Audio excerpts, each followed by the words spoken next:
ఆంధ్రప్రదేశ్ ప్రభుత్వం కౌలు రైతులకు ఇంతవరకు కూడా హక్కు పత్రాలు సమర్పించలేదు, ఇవ్వలేదు వాళ్ళకి. ఈరోజు రుణమాఫీ అంటాడు. ఈ కౌలు రైతులకు వర్తించదా? వాళ్ళు మళ్ళీ ఒట్టి చేతుతోనే ఆ బురదల్లో పడుతూ మద్దతు ధర లేక నష్టాలకు వాటిల్లి ఆంధ్రప్రదేశ్లో మళ్ళీ మనమృదంగా మోగుతుంది అనుకోవచ్చు. అసలు ఏమనుకోవచ్చు సార్? ఇప్పుడు ఆంధ్రప్రదేశ్ ప్రభుత్వం గతంలో 2011లో ఈ కౌలు రైతు చట్టం ఒకటి తీసుకొచ్చారు. అది యజమానికి సంబంధం లేకుండా రైతుల్ని గుర్తించి వాళ్ళకి ఐడెంటిటీ కార్డు ఇచ్చి వాళ్ళకి రుణ సదుపాయము ఇతర ప్రభుత్వం ఏదైతే సదుపాయాలు ఉన్నాయో ఆ కార్డును ఉపయోగించి ఇచ్చేవాళ్ళు. కానీ జగన్మోహన్ రెడ్డి అధికారంకి వచ్చిన తర్వాత ఆ చట్టాన్ని మార్చి 2019లో ఆ చట్టాన్ని మార్చి యజమాని ఆమోదంతో వీళ్ళకి కార్డు ఇవ్వాలి తప్ప మామూలుగా ఇవ్వకూడదని అమెండ్మెంట్ తీసుకొచ్చాడు. దానివల్ల ఎవరైతే కౌలు రైతులు ఉన్నారో వాళ్ళందరికీ నష్టం చేకూర్చాడు. ఎందుకంటే కౌలు రైతుకి భూమి వాడిదని ఏమి ఉండదు. యజమాని ఎవడైతే ఉన్నాడో వాడు ఎక్కడున్నా ఆ యజమానికే ప్రభుత్వం నుండి వచ్చినటువంటి రాయితీలు కానీ లేదా రైతు భరోసా కానీ లేదా ఇతర సదుపాయాలు కానీ విత్తనాలు ఎరువులు పురుగు మందులు కానీ యజమానికి వస్తున్నాయి తప్ప యజమాని పేరు మీద కౌలు రైతుకు రావట్లేదు. ఆ విధంగా ముందుగా పంటలు నష్టపోతున్నారు, గిట్టుబాటు ధర లేదు. రెండోది కౌలు కూడా వాళ్ళకి కిట్టట్లేదు. కిట్టకపోయినా ప్రభుత్వం నుండి వచ్చేటువంటి సహాయం ఏది కూడా వాళ్ళకి అందట్లేదు. కాబట్టి ఏదైతే ప్రభుత్వం తీసుకొచ్చిందో చట్టాన్ని అమెండ్మెంట్ చేయమని చెప్పేసి రైతు సంఘాలు కౌలు సంఘాలు పెద్ద ఎత్తున పోరాడుతున్నాయి. కానీ వాడేమి స్పందించట్లేదు, చాలా దుర్మార్గంగా ఉన్నారు. అందుకనే రైతు వ్యతిరేక విధానాలు అవలంబిస్తూ రైతులు ఉద్ధరిస్తామని మాటలు చెప్తే జనం నమ్మే పరిస్థితుల్లో లేరు. రాబోయే ఎన్నికల్లో తప్పనిసరిగా జగన్మోహన్ రెడ్డికి బుద్ధి చెప్తారని చెప్పేసి రైతాంగం మేము భావిస్తూ ఉన్నాం. మద్దతు ప్రకటిస్తానని ఇప్పటి వరకు కూడా రైతులను మోసం చేస్తున్నాడని అనుకోవచ్చు. అంటే అటు తుఫాన్లు ముంపు ఇటువంటి అకాల వర్షాలు పడినందువల్ల నష్టపోతున్నారు. పండిన పంటకు కూడా సరైన మద్దతు ధర లేదు. ఇచ్చిన ధాన్యానికి కూడా ఇప్పటివరకు బిల్లులు ఇవ్వడం లేదు. గత 2 సంవత్సరాలు పెండింగ్లో ఉన్నాయి. వాళ్ళ కార్యాలయాల చుట్టూ రైతు తిరుగుతున్నప్పుడు కూడా ఫలితం లేదు కదా. అవును, దాని మీద ఏమంటారు సార్?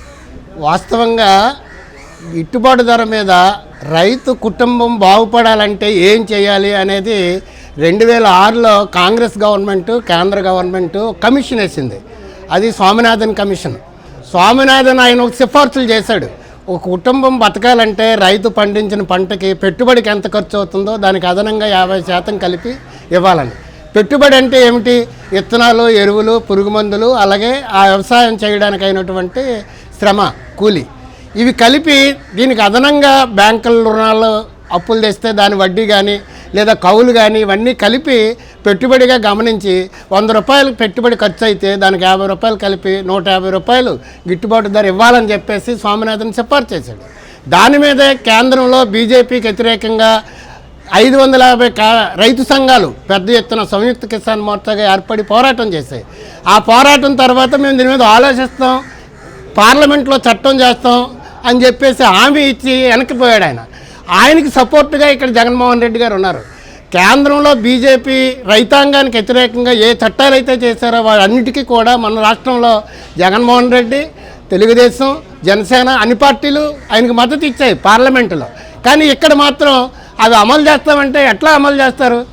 అక్కడేమీ లేదు, గిట్టుబాటు ధర లేదు. అలాగే గిట్టుబాటు ధర కల్పించకపోతే కేంద్ర ప్రభుత్వం గిట్టుబాటు ధర ప్రకటిస్తుంది, రాష్ట్రం దానికి అదనంగా ఇవ్వచ్చు. ఇప్పుడు కేరళలో ఆ విధంగా ఇస్తున్నారు. కేరళలో ధాన్యం 1900 చిల్లర అక్కడ కేంద్రం ప్రకటిస్తే వాళ్ళు 800 పైన వాళ్ళు అదనంగా ఇస్తున్నారు. మరి మన రాష్ట్రంలో ₹1 కూడా ఇవ్వట్లేదు. అలాగే చెరుకు కేంద్రం నిర్ణయించింది 3050 రూపాయలు టన్నుకి.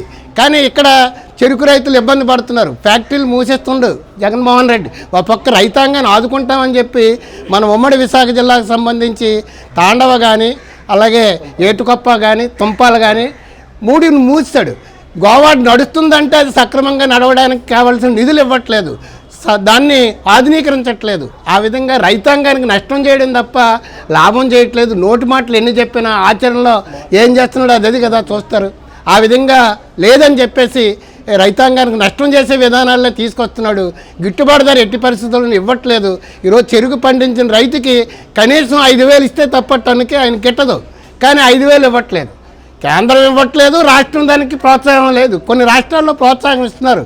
ఇప్పుడు కర్ణాటక మహారాష్ట్ర, ఉత్తరప్రదేశ్, హర్యానా ఆ రాష్ట్రాల్లో 400 నుంచి 600 దాకా ప్రభుత్వమే కొంత సహాయం ఇస్తుంది టన్నుకి. కానీ ఇక్కడ అటువంటిది ఏమీ ఇవ్వట్లేదు.